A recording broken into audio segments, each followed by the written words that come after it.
So guys, if you're still joining me and you're not sure of what's up, then look at this.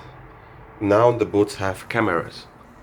Looks beautiful, right? Now we can actually race with VR glasses. You need a smartphone. That could be an Android or an Apple phone.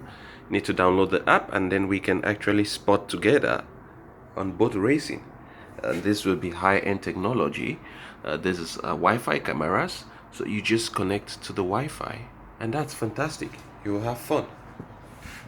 I'll give it a try, and I'll share the video with you when I test it on the field. Thank you.